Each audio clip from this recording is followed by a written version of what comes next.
Welcome, everyone, to Countdown to the European Accessibility Act, proudly hosted by the DAISY Consortium. My name is Richard Orme, and I'm delighted to have you join us today for the first of the series that will delve into the critical aspects of this landmark legislation, which is set to reshape the accessibility landscape across Europe. In today's session, we'll kick off the series with a fascinating interview with George Kerscher, the leading thinker and doer who made the first accessible ebooks and coined the term print disabled. The European Accessibility Act is broad in scope, and so we'll have a brief reminder of how this directive relates to publishing and reading specifically, before hearing from industry professionals who are actively working to prepare their organisations and others. Now, how ready for the EAA are we?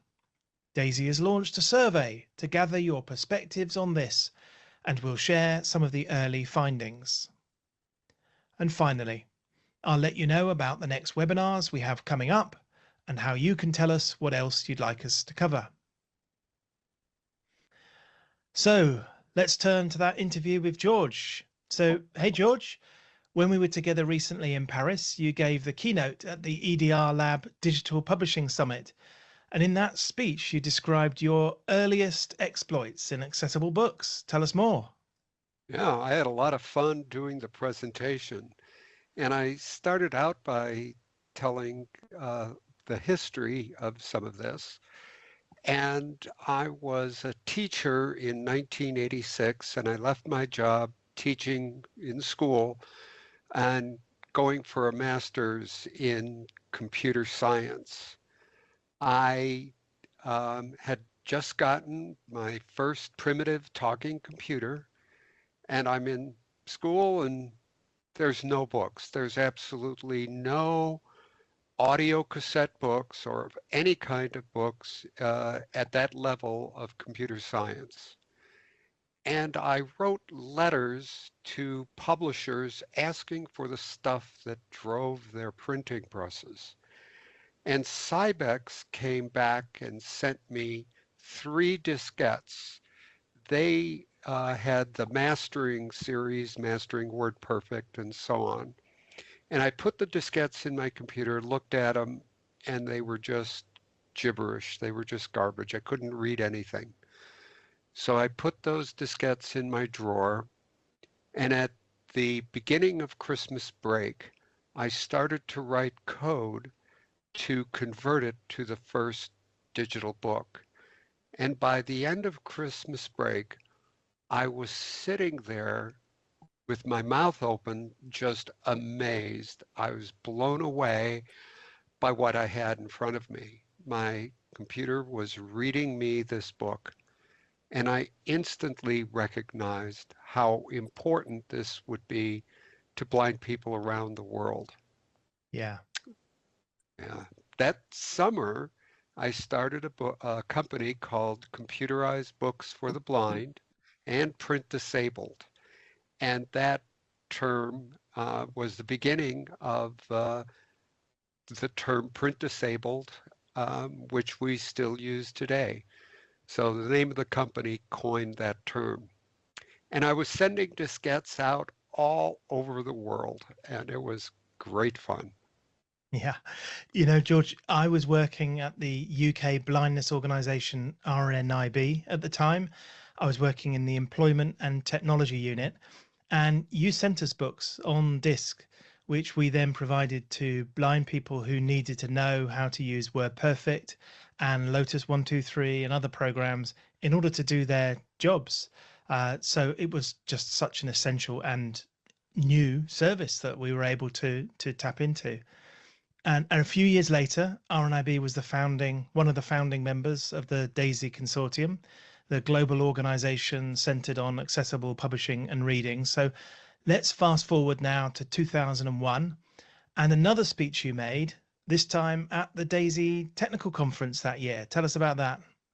So this was just before the CSUN conference, where we held a meeting of DAISY Consortium people who were converting analog cassette books into a digital version, and they needed training, and I was asked to do a presentation.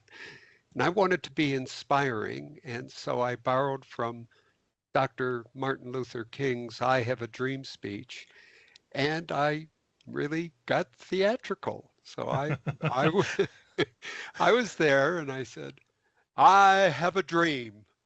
I have a dream that someday blind and print disabled people all over the world will be able to have their computers read to them. I have a dream that people who have low vision will be able to increase the character size on their computer and have the computer read to them as they're reading along with large print. I have a dream that people who are dyslexic will be able to change the font and color and spacing of the text and have their computer read to them as they follow along with the highlighted text. And just had a whole lot of fun in that, and it was very well received. It was a good conference, and we were very successful in our work to convert analog books to the digital version. So DAISY's role really was to develop technical standards and specifications for the special organizations who were serving people with print disabilities with libraries. But later on, those specifications and standards have found their way into the mainstream. Tell us how that happened, George.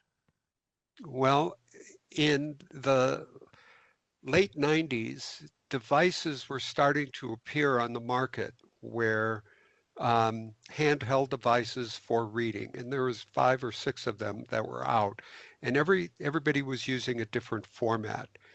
And NIST in the United States started to look at the development of specifications, standardize this. And they held a conference in Washington, D.C., and about 150 people showed up. And interestingly, 6 of us were blind. And it was fascinating because we knew what was needed to be in a digital book. And so the development of the specifications were really driven by blind people in that group. It Wow. didn't hurt that we had 10 years of experience already of using these digital books. And so the specifications that developed that were 100% accessible. It was HTML, it was a navigation center, it was a zip file, pretty familiar. And that became a specification in 1999 called the Open eBook format. And eventually that changed over to EPUB. But the problem that we ran into was that the early implementation of reading systems, the companies didn't pay any attention to accessibility, and also DRM got in the way. So all of these books were accessible, but the reading systems were not. And it was a terrible injustice. And Jim Fruchterman, who created Bookshare, and I wrote an article called A Soundproof Book. And it got a lot of press, a lot of people took note of it, and I think it really had an impact in the development of the next generation of reading systems and mainstream technologies.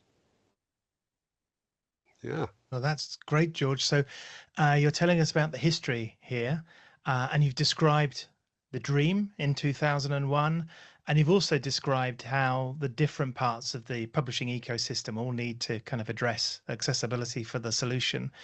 But now we're looking forward and we're counting down to June 2025, 1 year until the EAA comes into effect. Are you still a dreamer, George? I think that my dreams are coming true. This is absolutely real. I am not hallucinating. The EAA is promising everything that I talked about in my I Have a Dream speech. And The EAA promises that people who are blind and print disabled will be able to have their computers read to them. The EAA promises that people with low vision will be able to enlarge the text on the screen and have the information read to them as they follow along. And the EAA promises that people who have dyslexia will be able to change the font and color and spacing on the computer and be able to read along as it's being highlighted using text-to-speech. So everything that we're hoping for is going to happen in a year from now. Legislation isn't implemented overnight, of course, and we know that the EAA has been coming for a while. Back in April 2019, the clock started when the directive was established to outline the legislation, and the process allowed 3 years for the adoption of that directive into national laws, bringing us to 2022, and then a further 3 years to prepare for implementation of the Act, which comes into force on June the 28th, 2025. To provide insight into the content of the Act in relation to accessible publishing, we were previously very fortunate to hear from Ima Placencia Pereiro, who, as a senior expert on disability at the European Commission, has been heavily involved in the Act for quite some time. So in the Act, we have basically two big pillars, I would say. On the first side, the legislation puts obligations on accessibility to a number of products and services. On the other hand, the same accessibility requirements that are compulsory for products and services are used to render operational the obligations, general obligations of accessibility in other EU law. For example, when public procurement, when buying accessible, or when using European money in some EU funds.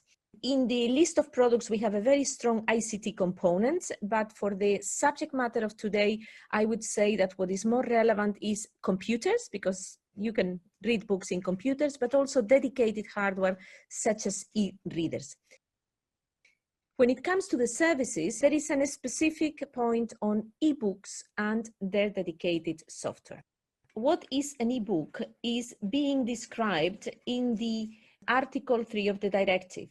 And it says is a service consisting of the provision of digital files that convey an electronic version of a book that can be accessed, navigated, read, and used, and the software including mobile device-based services, including mobile applications dedicated to accessing, navigating, reading, and use of those digital files. And it excludes the software covered, of course, in the definition of point 42, which is the dedicated software for the e-reader.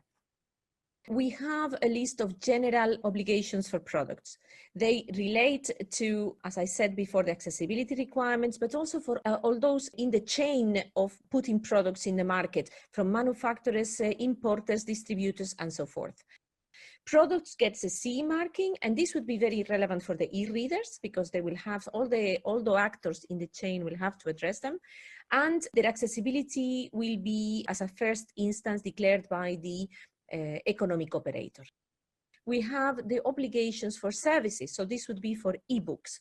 So if you fulfill the obligations, the accessibility obligations, then you immediately get access to the whole internal market. This is what we call the free movement of products and services.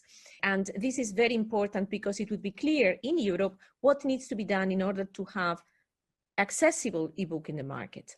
Now, the obligations are placed on service providers, and there will be also a list of authorities that are going to be responsible for complying and checking the compliance with those services. In the directive, in a recital clarifies that the concept of service provider could include a publisher or other economic operators involved in the distribution of these books. there are some exemptions for organizations providing services, for economic operators providing services. Microenterprises are exempted. They don't have the obligation to comply with the accessibility requirements of the directive. And there are two safeguards important to mention. One is disproportionate burden, meaning that the obligations on accessibility apply as long as they do not impose a disproportionate burden in the economic operator, and fundamental alteration. So in this case, if you are making electronic books, nobody is asking you to make paper books, for example, printed Braille books. It is electronic books that have to be accessible. So the nature, the character of your service in this case can be preserved. What we have is the summary of the main elements of the chain of enforcement of the directive. This means that we start in a soft way. Economic operators first declare that they comply with the accessibility requirements when placing their service, in this case, the e-books in the market. Then we have authorities at member states that have to check compliance. They can also receive complaints, for example. But ultimately, we have got the possibility for consumers to take actions before the court. And in those actions, not only individuals, which are a consumer, but also public bodies that have got an interest may engage. To that end, the enforcement requires that if there is non-compliance, penalties that are effective, proportionate, and dissuasive can be put, and also remedial actions. The idea is to remedy the accessibility and not to just get a penalty. The first and most relevant technical annex is Annex 1, that contains all the accessibility requirements. And those requirements are some general requirements for all services, but some specific requirements for e-books. And those are in Section 4 of Annex 1. They relate to ensuring that when an e-book contains an audio in addition to text, they are synchronized. It contains requirements to ensure that the software or the digital file of the e-book does not prevent assistive technology from working properly, that there would be allowing alternative renditions so that the content of the book is perceivable, understandable, operable, and robust. The metadata is discoverable, that containing the accessibility features, and ensuring that the digital rights management measures do not block accessibility features. I thank you for your attention. Wonderful. It's great to have that clear explanation from Imma. Over the course of this countdown series, we'll get perspectives from different stakeholders, what they hope for from the EAA, and we'll hear what they feel should be an important focus during the countdown to implementation. So let's hear now from Ellen, from Hans, and from Christina. I am Elin Ljungvall at Hegas Publishing House in Sweden. We do easy-to-read books for children and youth. Hi, I'm Hans Björns from Dedicon, the Netherlands. As a library serving persons with print disabilities, we produce accessible alternative formats. We also make a passionate plea for inclusive publishing, take part in projects, and share knowledge and skills by providing training. Hi, I'm Cristina Mussinelli, the Secretary General of the LIA Foundation, a no-profit organization created by the Italian Blind Union and the Italian Publishers Association that promote accessibility in the field of publishing. The most important part is not how you read, it is that you read. Matching the right book with the right reader makes a huge difference in the reading experience of a child. And it is every child's right to discover the joy of reading, no matter what format they require to do so. That is our firm belief at Hegas. With the European Accessibility Act, I want to see clearer guidelines ensuring that we can all move in this direction together, providing the right book for the right reader in the right format. Oh, I expect that all the information that's being shared because of the EAA is going to make accessibility more accessible to a wider audience. My hopes are that it's going to raise awareness that accessibility leads to better products and services and to good user experiences for all. So ultimately, many more accessibility features will hopefully become mainstream and therefore inclusive, as for example, video captions and textual adjustments already are. I hope the European Accessibility Act will allow print-impaired people to read how, when, and what they want as any other reader, fostering social integration, active participation in the world of culture, school, and work. Higas already includes accessibility in our core production. All our books are made in print, audio, and EPUB 3 with sentence highlighting. But we need to see how we can make accessibility a part of our whole organization, make adjustments, and improve. The coming year, we will focus on alternative text for images and see how we can make it a part of our production flow in a sustainable way. From the perspective of the Netherlands, I would say that there's much awareness already. In my opinion, key focus should therefore now be on supporting the development of skills and knowledge. As a publisher, it is, in my view, important to start, not to wait, and learn by doing, learn on the job. One way of doing that is by training. Inclusive Publishing in Practice is a learning platform that fosters and supports that step-by-step learning process with free courses in English, French, German, and Dutch. You could make use of that. And you could also contact experts for specific trainings on making born accessible publications. Awareness, awareness, awareness, and support all the actors involved, including end user, in understanding the value of an accessible publishing ecosystem and to help them to create it. And for example, we in LIA do this, offering consultancy services to all the actors, because in the EEA, not only publisher, but all the actors like distributor, bookstore are involved. For the last few weeks, we've been conducting a survey on the EAA to learn more about preparations to support accessible publishing that's taking place in the different regions, and also to assess how people are feeling about the legislation. The information about work in the different regions is really important to us. It'll help us to signpost people to the latest resources. Work has progressed significantly since the last survey on this topic 2 years ago. Indications are that governments have established departments to look after the accessible publishing aspects of the Act.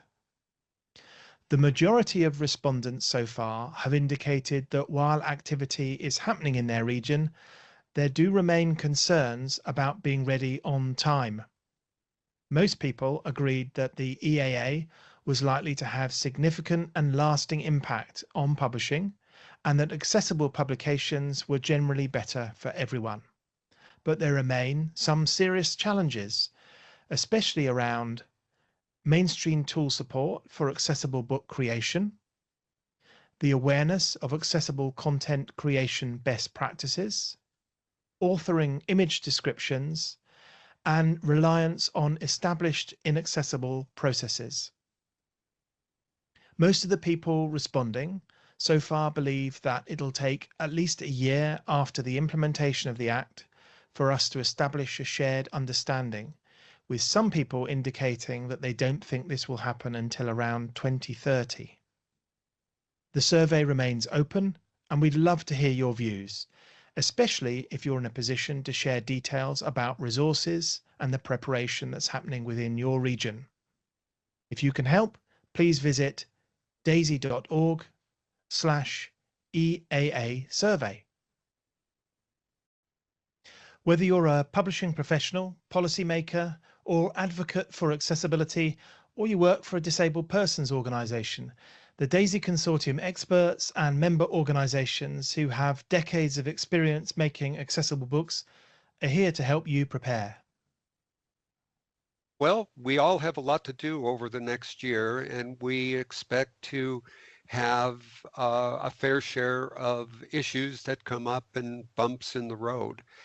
And we would like to hear from all of you out there on the problems you're having and what we might do to help you resolve those problems. We've got a lot of experts we can call on, and feel free to come to us and ask us for assistance, and we'll try to find the experts who can answer the questions that you have.